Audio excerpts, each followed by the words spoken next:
Bobby Studio BK. 500 men making a difference. Black-owned restaurant, cuisine, conversation, camaraderie. Why? Because black men brunch too. With your host, Beloved. First of all, Drew, Ted, I want to say thank y'all for allowing us to have this meal here, for hosting us. JP, thank you for sitting down with us. I can't wait to have this conversation.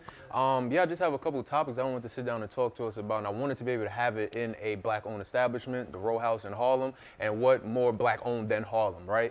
Absolutely. And just to sit down and talk about leadership in our community, what that looks like, what our community looks like, and just how we could be a benefit to our people, how we could be more resource and guidance. So I feel like, good conversation over a good meal in a good establishment with some good people, right? Awesome, yes. Before the food comes out, right, before we get into our meal, I did want to have a conversation about our community and a conversation about what we can do for our community, right? So when we talk about our community, we need leadership, right? So I would like to know, when we think about leadership in our community, what exactly does that look like for us? That's a very good question. What does leadership look like in our community? Well, let me start by saying, growing up, leadership in my community was probably wasn't the best example. In a lot of cases, I guess, because the guy with the flashy car, all the girls, and the popular guy, we thought that was the leader. He was the one that people wanted to, mimic themselves after, be like, and things of that sort. Then fast forward, as I've gotten older, I started to see successful people that were black. And they weren't that street dude from my hood. They were actually successful running businesses and same results, a lot of accolades, a lot of women, a lot of notoriety. So I think leadership for me shifted as I grew older and got exposed by way of traveling and going through college. So leadership is, it can be tricky, but I'm glad I went from a so-called bad scenario to a good scenario when it comes to leadership in the community. Right. And then what about you, Drew? I got to piggyback on what Ted says. And I grew up in the Bronx and in a rough neighborhood. And my idols were those guys, flashy, the cars, drug dealers, quote. And but heroes, not all heroes wear capes, right? So a buddy of mine, his father just died. I went to his funeral, and he was the first man in my neighborhood who went to work in a suit, in a tie, and a briefcase. I didn't see that growing up. Right? So heroes don't wear capes, but they wear boots, construction boots, they wear uniforms, and sometimes they wear suits with a briefcase. And they're making a difference in not only the community, but in their family. So, and that's what leadership was looking like in my community. Right. I think for me, when I hear leadership and community and black men, the first thing that comes to mind is, how can you lead your community when you can't lead your household, right? And so everything that has led up to where we are today has been to systematically take the black man out of the household and separate us, right? Because we know that's the backbone of economic, poverty, education, and strong black families. So we had that in the 60s and 70s and the 80s, and somehow we got to this point right now where almost 60 to 70% of our children are being born in households without the father, right? So I think in order to get the black man to the head of the community, he has to become the head of the household. Me growing up in Queens with a single mother, I didn't really have many men role models, so I kind of looked up to people I admired, like on TV, right? Like a lot of, whether it was the rapper, the ball player, I thought, having clothes and girls and cars and jewelry. So those were my leaders to me. And even when we talk about it now, we look when anything happens, whether it's through social activism or injustice and things like that, who's the first people that we look to? Our celebrities, our ball players, our entertainers, and we're always disappointed because that's not their role. They're not roles. So I think it's hard to identify true leaders because even the successful, sophisticated black men we do have, the young people don't really look up to like that, right? Do the kids, do they want to be like Barack Obama or do they want to be like Lil Baby? Like, Lil Baby might win that battle. And so I just think about what's cool, and I used to always have a saying, we got to change the cool. We got to make it cool to be a hard-working man, to show that, you could be educated and still cool and still fly and still drive something nice, and make mistakes along the way, too. Absolutely. You know what's so dope about what he said too, JP, what you had said about like being a leader in your household first. The sad thing is, unfortunately, some time ago, all the men did was work. He ran the office, he ran the business, and the wife stayed home and took care of the family. She was leading the household. You know what I'm saying? So it's unfortunate that those roles were, I guess, designated as they were back in the days. But now what you realize is the families that stay together, pray together, and do things together. So the woman is not expected to do all of those domesticated things all the time. It's a shared role in some cases. Just the same as now the woman could also go out and work. So the leadership is shared, if you ask me. You know, it should be shared. But all that one-dimensional, you work and I stay home, I get it. It's shifted a little bit. You know, women got a lot more power. They're much more successful in a lot of cases. So that's something we got to look at. Your dynamics has changed and shifted. Yeah, well, I mean, both of you brought up a very good point, right? Just like you said, JP, about our leaders in the past. We looked at political leaders, activists as leaders, right? As people to look up to, role models, and now we are leaning more so, or at least the youth is leaning more so towards entertainers, right? The basketball players or rappers or what have you. So where do you think that disconnect came from, where our role model of who we looked at as leaders, where did that change? I think when entertainment started becoming in our face every day, right? Because it was a time where, you know, I grew up in the 90s, you know, I like Biggie or Nas or Jay, whatever, but I wasn't in Jay-Z's house. I wasn't in Biggie's house. I didn't have a camera. Now, you know, the rappers and everybody, they being followed around, they could post on social media. So people are into their lives and they're more engaged, like, and I think we have this celebrity obsessed culture. Right, and so they're so obsessed in everything that they say, so they want to be like these people. They, you know, they see them counting money, they see them with the cars and the things like that, and the activism doesn't look cool. Let's be real, you know.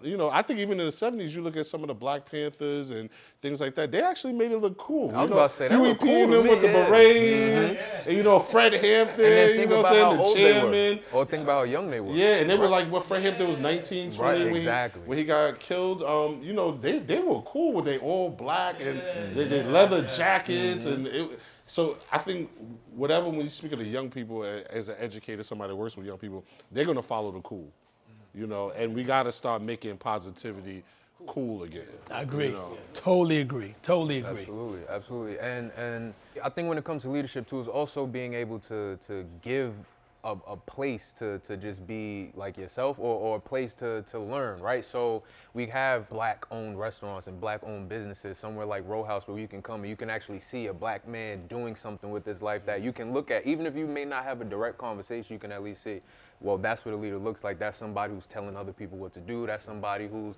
you know, helping other people out. You're giving people a job. Now they can support their own family and stuff like that. So I think too, when it comes to leadership, is also just providing a guidance, right? But being a resource to somebody too, whether it's direct or indirect, just being able to be that for somebody. Yeah, and I think when leadership, you hit on guidance, right? So, for example, mentorship is big, right? So you says, you know, Ted and I, we're part owners of Row House. So somebody wants to, let's say, maybe going to own a restaurant, me and Ted maybe could mentor them. Or if they want to do promotion or whatever, me and Ted could mentor them. So mentoring is so big because, you know, when you say the word leadership, you hit it on the head, guidance, right? But I always bring back leadership is to, a leader is a person that you're going to follow somewhere where you wouldn't go alone. You know what I'm saying? So with leadership, I think mentoring is real big, having an impact on people's lives. Yeah, that's the key word, the impact. I love that. Exactly. You know what's, I read a book way back by John Maxwell, and the book is titled Leadership. And it said leadership is influence. And I never forgot that. And another thing that resonated with me when it comes to being a leader, to be a leader is not to be the exception, it's to be the example. Because sometimes people would distance themselves from you and they, you know what? Yeah, that's Ted, that's Drew, you know, that's JP, that's Beloved. Well, like we're this distance people, we're the exception. And like a celebrity, no, I'm not I'm the example. Yeah, if I could do You know? it, you could do it. Yeah. You know, and I love like leaders in sports, like my example of a leader is Derek Jeter. You know what I'm saying? Like he didn't do a lot of talking. He did all his talking on the field. He's the example of leadership, and I love that, man. I just like that, what that did for me, because Muhammad Ali is one of the few who can talk about it and be about it. But some people, you gotta lead by example. Right, and so going with that, right, you said impact, Drew and Ted, you said being an example. So what what does it take to be that leader? It can't just be, okay, you know, I have a lot of money, or I'm a man, or I can tell people what to do. It takes more than that to be a leader, to earn the title. So it's what, if we could put, I guess, a word to it, or like a few words, what do you think it is those words would be to make Come to yourself mind that for you, leader? Drew. Well, you hit on it. When people look at a, especially a black man in today's society, a young kid, to make it cool, right? They look at three things. They look at how much money you got, right? Yep. They look at how athletic you are. How far did you go in your athleticism? How did you go to college? Did you play basketball, NBA? And how much woman are you having sex with? You know what I'm saying? Like, and that's not where it should be. You know, it should be on like, a black man, what is he doing for his family, right? What is he doing for his community? What impact is he having on other lives? And Ted knows this is my favorite saying from Jackie Robinson, and I know I'm paraphrasing, but Jackie Robinson has a saying that your life isn't important unless you have impacted other lives. It doesn't care how much money you got in the bank, right? How much big house you got, what kind of car you got outside. If you're not impacting other lives, then your life is not important. And I think that's what we have to do. We have to start impacting everybody's life. You know? I like that. So, you know, Impact. go ahead, JP, I'm sorry. I was just gonna say we're speaking of leadership from a positive point of view, because obviously we're articulate young men, but leadership could come in all different forms. What I mean by that, there's a leader of a gang in Chicago right now, or Brooklyn, that's leading and influencing, having an impact, right? And young men are following, and I like to change the lens. So we always look at leader as this positive thing, right? But why are so many of our young men following negative things, right? What do they have, right? Because there's a guy right now who's known for being a shooter, and that is attracting young men to him. I want to be a shooter too. Everybody in the neighborhood knows he's a shooter, and that's cool to them. So we got to think about what are they lacking, or what are they looking for that would make you be a teenager and say, I want to be known for shooting people. You know, and so that leader has something in them, and I think it's that fearlessness, right? It's the bravado, it's the girls, right? It's the charisma, it's that I don't take nothing from nobody, right? And a lot of young men in our communities don't look up to certain people of a stature because they feel like you're just following the man's rules. You know what I'm saying? You're just playing by the guidelines. And naturally, we're not meant to do that, right? We're meant to break the rules. We're meant to change things, right? And that just ties everything back. Why was the Black Panther Party so attractive to the young people in the 60s and 70s? Because they were radical, right? They wasn't taking no shit. Excuse me, I don't know. But they weren't, right? And so let's keep it real. Young people don't want leaders that follow and play by the rules. And sometimes we look a little too clean. We look a little too, nice around the edges. And so I think we got to redefine why these young people are looking for certain leaders in certain, areas. Yeah. It's like when people stand out, like you said, radical. When people stand out, they go against the grain. They kind of do it their way. Like, I love what little saying says, if the path doesn't exist, then create your own path.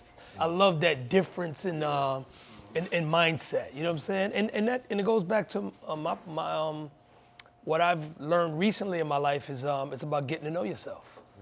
Yeah, we all got special powers that we can really have flourished and be and impact lives of many, but we got to be careful and stop following everybody, because there's a vicious game out there.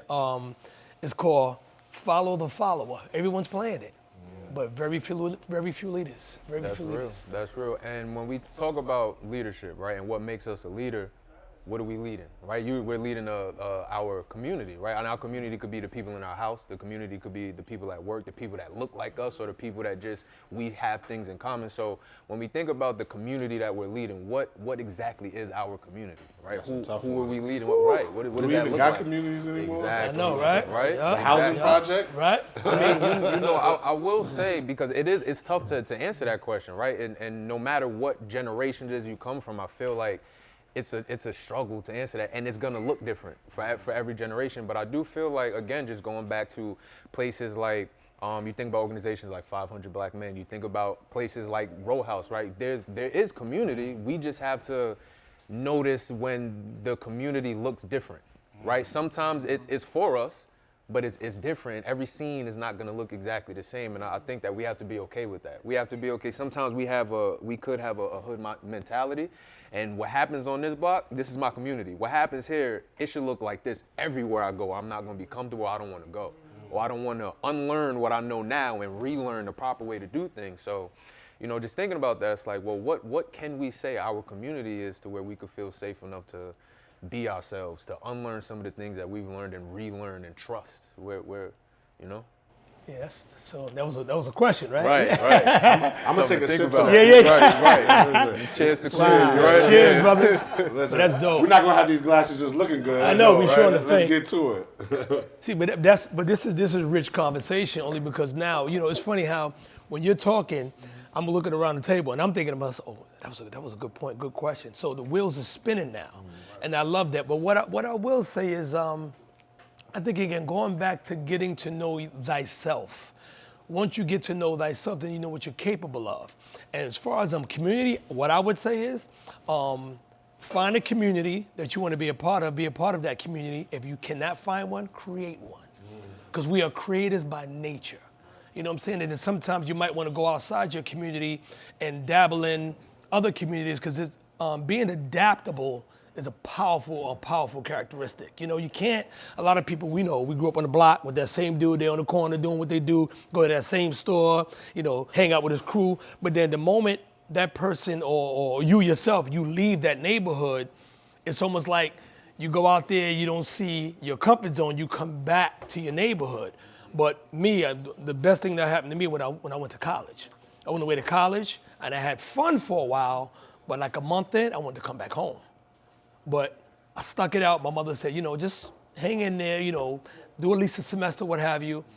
2 months in, she couldn't get me to come back home because I became adaptable.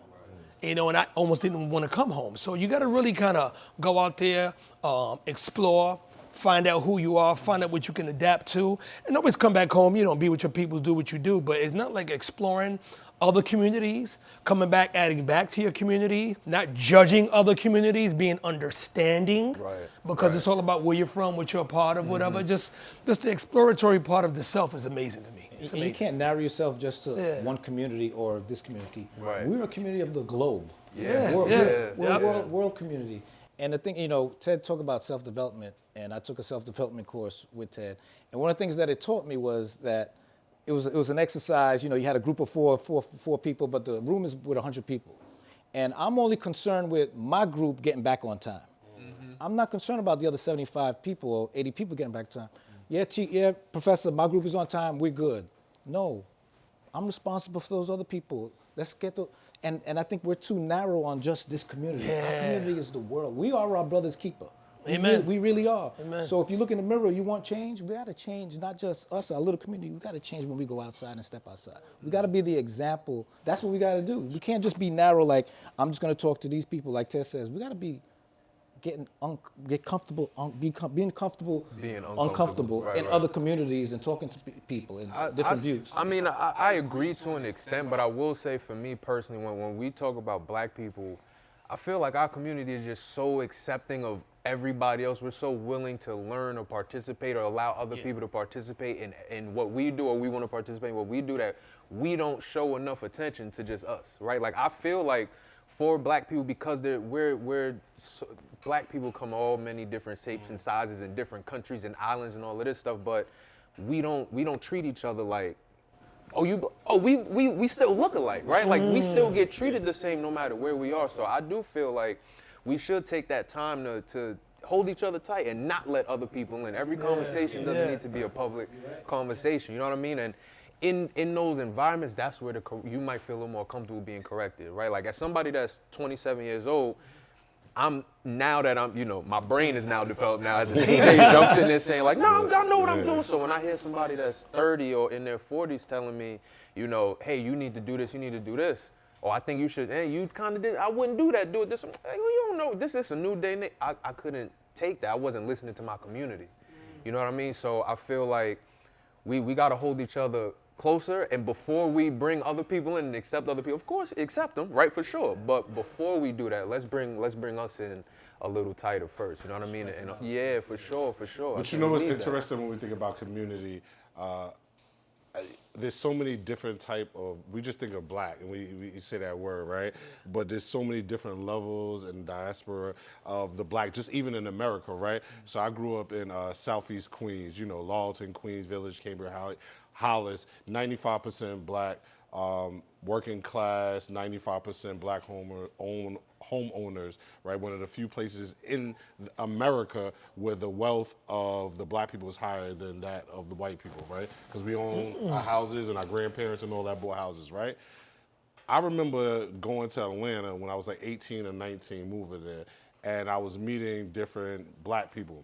And for the first time, I realized that there was so many black people that grew up in the suburbs and like went to private school. And I thought all black people lived in the inner city. You know what? And like in some hood, you know what I'm saying? And I knew you was gonna do that, right? And I don't want to cut you off. Hold on, I don't want to cut you off, but to cut you off, because you just led us right into another topic, and I do want to talk about that and get into that in just a second.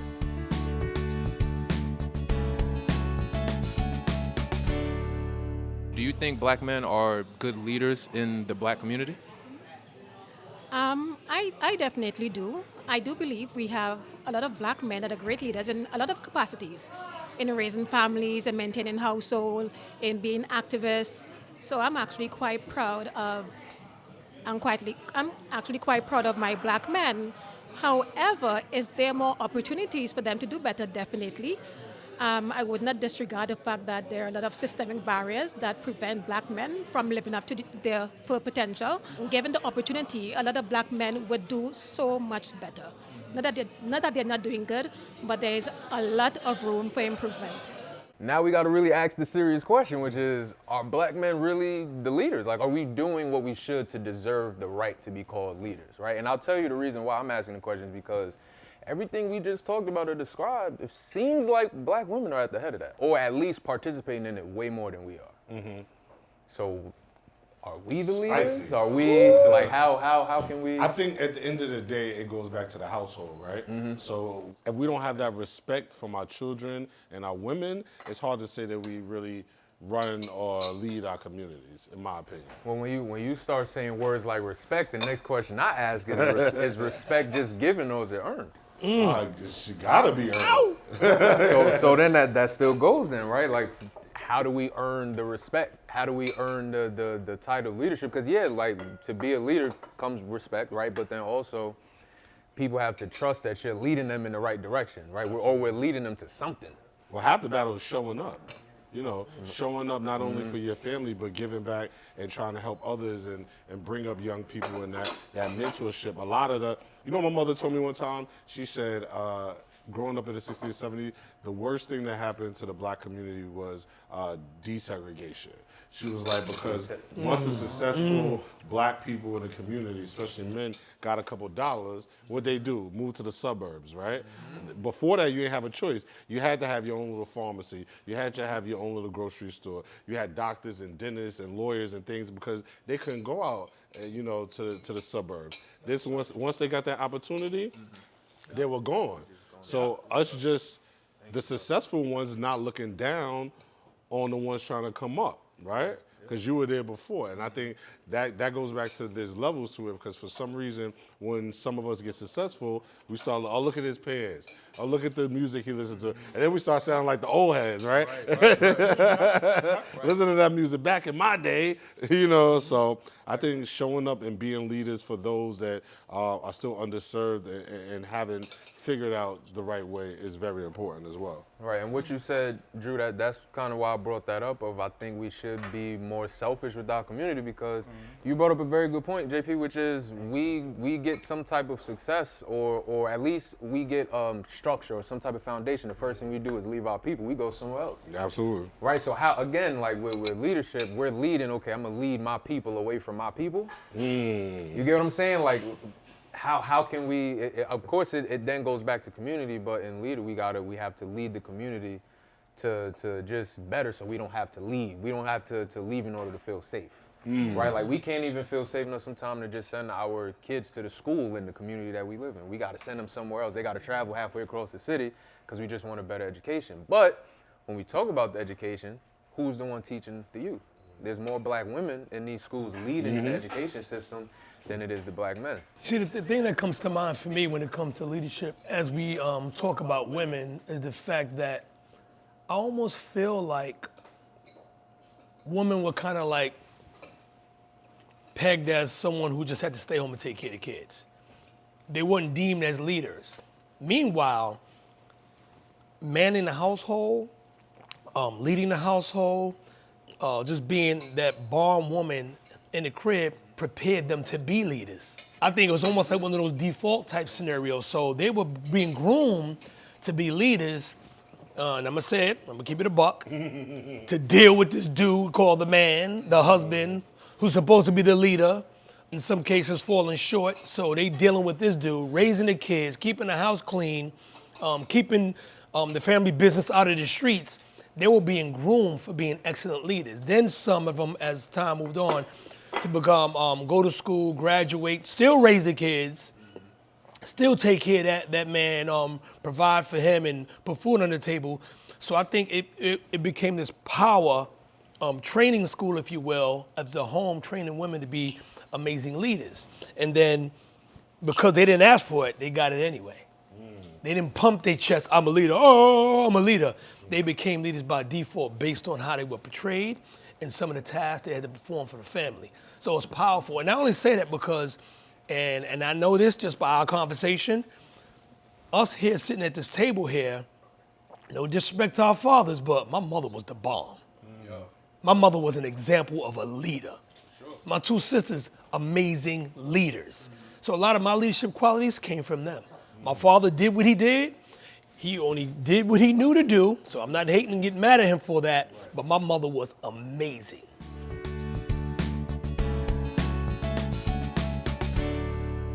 I don't think black men have any more problems than other races, but we do have more barriers, right? So if it's one recommendation I would make is let's try to remove the barriers and help the black men do better. That's what I would say. So again, just think about leaders. It's like are we slipping as a whole? Like it sounds like women are kind of taking a new throne, a new seat. Maybe the women are just getting better, right? And because when I think about that, is like we could sit here and say that automatically or genetically or historically the man is the leader, even if you bring it back to tribal days and African history and things like that.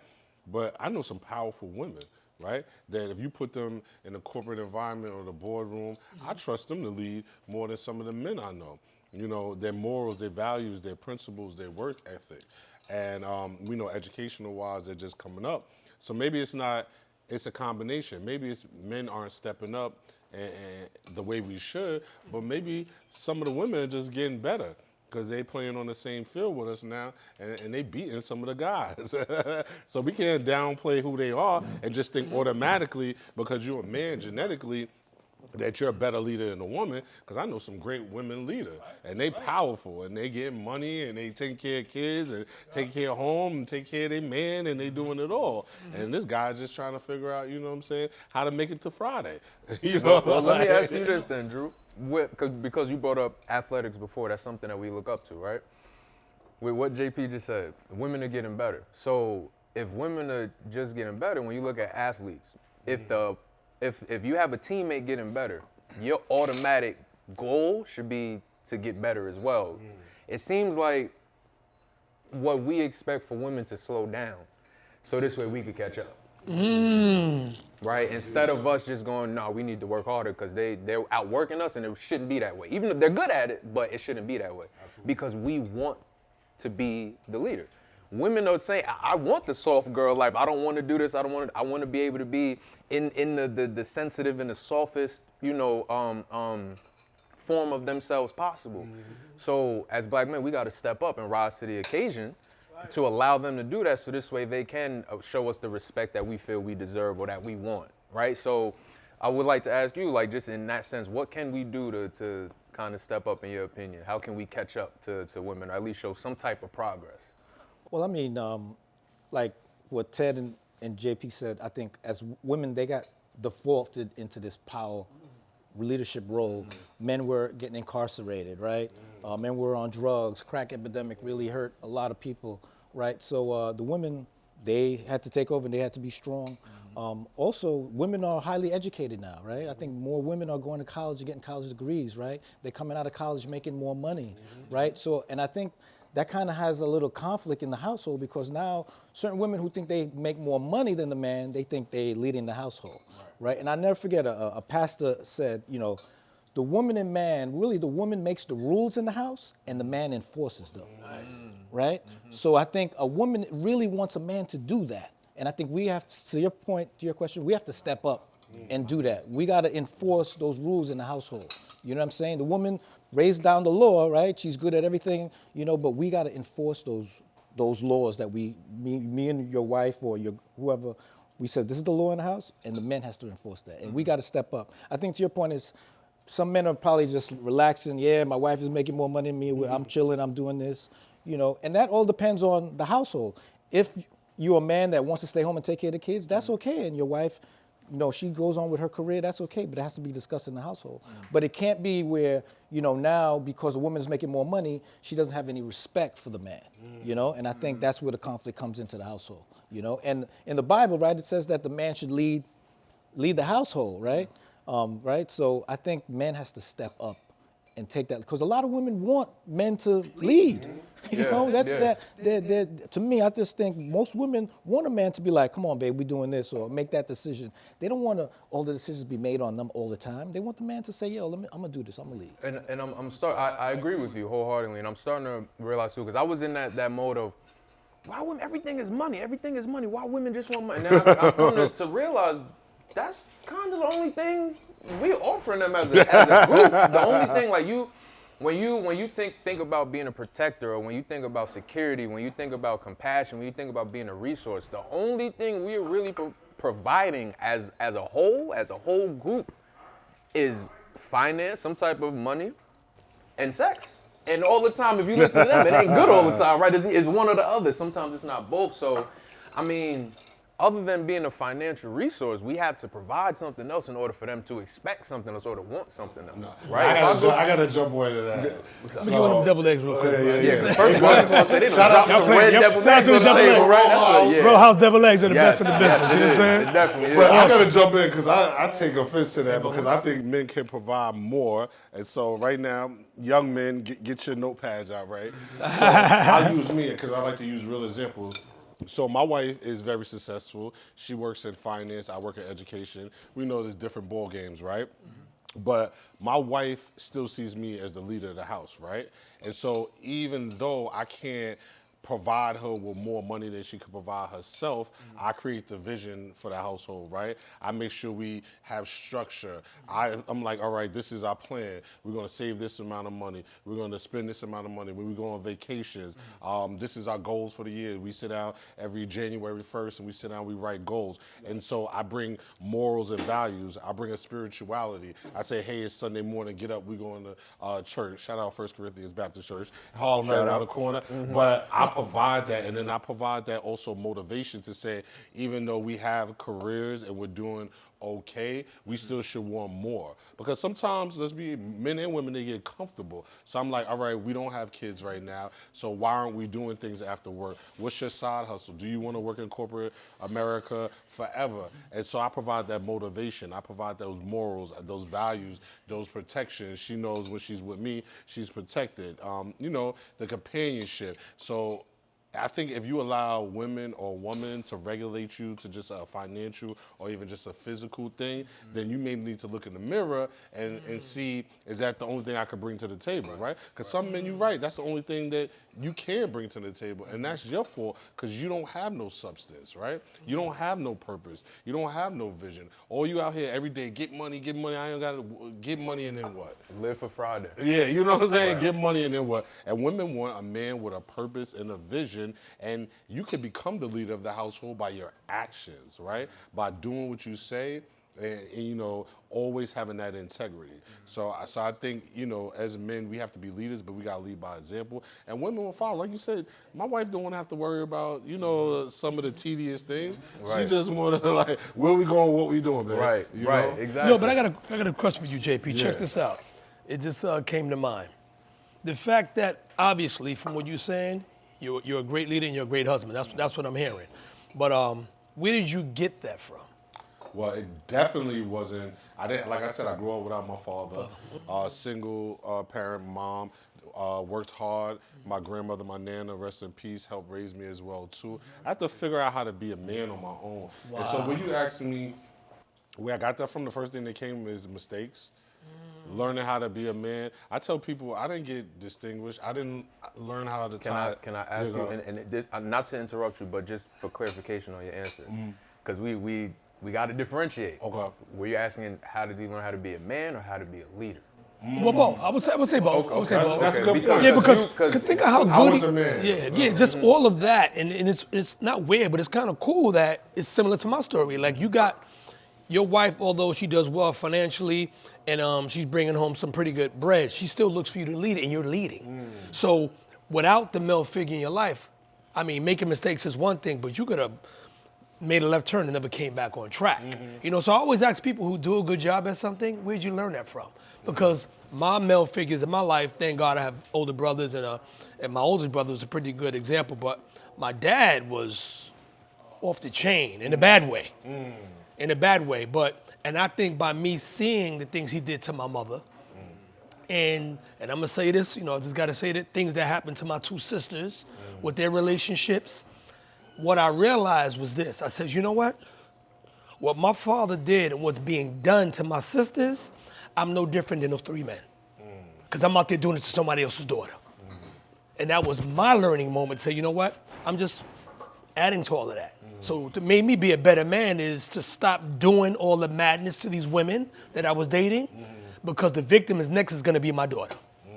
You know what I'm saying? So I hate to go too left with this whole conversation, but it sparks my mind when someone does a good job without a male figure. So the women, I guess in your life, my life, those are the leaders. Well, not only, you know, leaders, but, you know, to your point, Ted, like, you know, you don't have like that male figure in your life, like who, to his point, made you a good leader or made you a good man. Women makes us good men. You know what I'm saying? Whether it be, I don't know, your mother, whoever it is, but or even your wife, because there's things, like he says, we make mistakes, right? There's things that we do, we make mistakes. And having a good woman, right, who wants nothing but the best for you, she makes you a good man. You know? She really does. Because you know that she wants nothing but the best for you, and the same thing with you. You want nothing but the best for her. So you guys make each other better. You know what I'm saying? So I think sometimes a woman makes a man, turn a boy into a man too. I like that. I like that. And you know, before because I want to join some of this for. I know we got another course coming, but I do want to ask you, especially for the table, eavesdropping. We see all over there, listening to the conversation. If you could just like sum up in some type of way. What are some of the things that we could do better, or what are some of the complications that we are having in our community or with black men as leaders, and then how can we go about addressing those complications? Like, at least if it's not a physical action, how can we at least spark something in somebody else to have the conversation in their community and then build on that? I think first you got to worry about self, and it goes back to the adage: when you're on the plane, you got to put the mask on first. And I think Oxygen mask. you can't save nobody until you save yourself first, right? And so I think the first thing you should do is become as successful as possible. And I don't mean that just financially. I mean that physically, mentally, spiritually, emotionally. At the end of the day, becoming the best person that you can be, first helping yourself and getting to a position. That's why organizations like 500 Men Making a Difference have helped me being part of the organizations. I've met brothers like Syria, James, and brothers like yourself, and we've already connected. Yeah. So this is building my tribe, building my community. Right. And so once you get to yourself where you are ready to take care of yourself, then you got to build that community and that tribe and get around brothers and women too that can help uplift you and take you to that next level. And that's why I know you're part of the 100 Men, different organizations, whether you're in a frat, whatever it is, you got to surround. Have you noticed 90% of all successful men are involved in some type of organization with like-minded brothers, right? It's almost, you gotta create a tribe because they're gonna hold you up and help you get into places that, so I think that's the first thing, is worry about getting yourself in a good position and then find like-minded brothers around you to help you with that mentorship and help you, uplift you. Yeah, yeah, and to your point, work on self, and Ted always preaches that, because if I didn't work on myself and become the man that I am, I wouldn't be in the 100 Black Men. They wouldn't want me to be in it. They wouldn't sponsor me to say, come in. And, we do so much for the community. We have economic empowerment, right? We have mentoring, right? Education for the kids. And we have health and wellness. Talk about Black men with prostate cancer and things like that. So, and, especially with the mentoring, I think Frederick Douglass says it's easier to coach and counsel strong children than it is to help weak men, right? So we need mentoring. We need people out there mentoring, helping our kids. So, but the 100 Black Men, same thing with your organization. You're right. You surround yourself with different men, and you start meeting different people, and you know that Chancellor Banks is part of the 100 Black Men as well, and it's a good organization. The beauty of go back to, again, like community. You mentioned community, you mentioned fraternities. Like, successful men are part of a lot of different communities. I like that piece right there. And as it was said, I was like, wow. Then I started sitting here saying, what am I part of? First and foremost, one of the community I was a part of was my family, the Crawford community. Let's start with that, my family. Then my Brooklyn community. Then I go on to college, I become part of the Phi Beta Sigma community. And then from there, you go into you join groups. I became a member of Cornerstone Baptist Church in Brooklyn. I'm part of the church community now. And what that did for me was, it really connected me spiritually, because I was out here running around, doing the craziest things. So I had to get in contact with my spirituality, that community, hold myself accountable for my integrity, and being a leader and being the example. And then from there, I joined a group called the Mastermind Group. And it's a group of brothers from all backgrounds, all nationalities. We travel all over the world. And that's my power team. We talk about business, mindset, self-development. I'm a member of Assorted Flavors Entertainment here in New York City, my partner Andrew.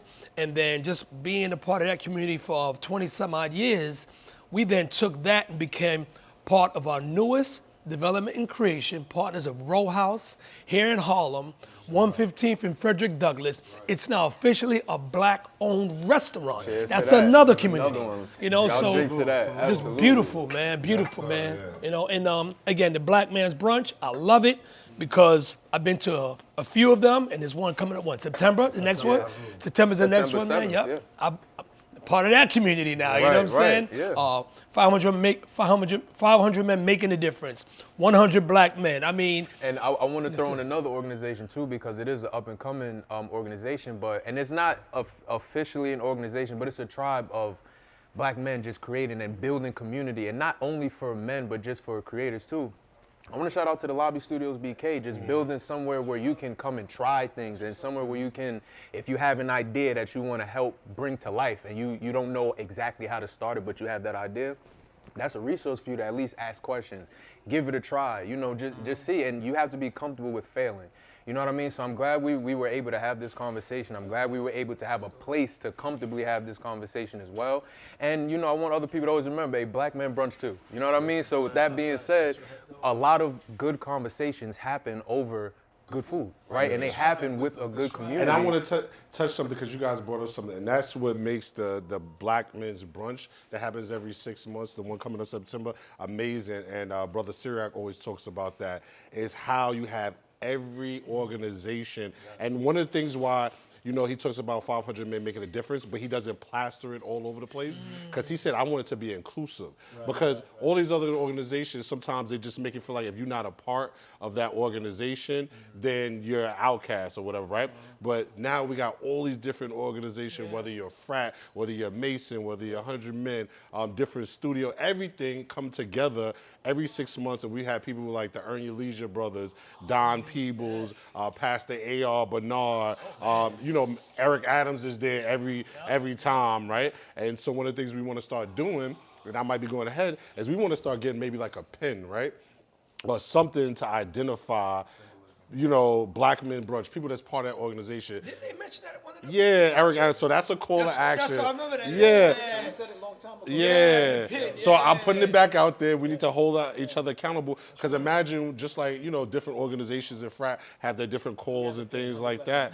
But what if you have one, and this is the ultimate organization because it has everything under one umbrella, and we come together every 6 months at the brunch, and we break bread, we network, we listen to some great dynamic motivational speakers, and I'm sure we'll be connecting a lot more. Absolutely. And I get excited every time I meet some brothers that's doing something positive. That's a fact. That's a fact. Black men, we brunch. That's right. Yeah, Black men we brunch. brunch too. So I'm gonna go ahead and just break the fourth wall, look directly into the camera, and look at the other people that are dining with us here at the Row House, because this is a full house, right? Our mics are just beautiful. So what I want to just go out and say is, people, look, there are places for us to go, right? There is community, and correction is not punishment. So just because you see somebody that looks like you telling you that you might be doing something not the right way, just listen to it. Think about it. Do some self-reflection, see what we could do better. But also seek guidance, seek resources. And we want you to keep in mind, 500 Black Men Brunch too.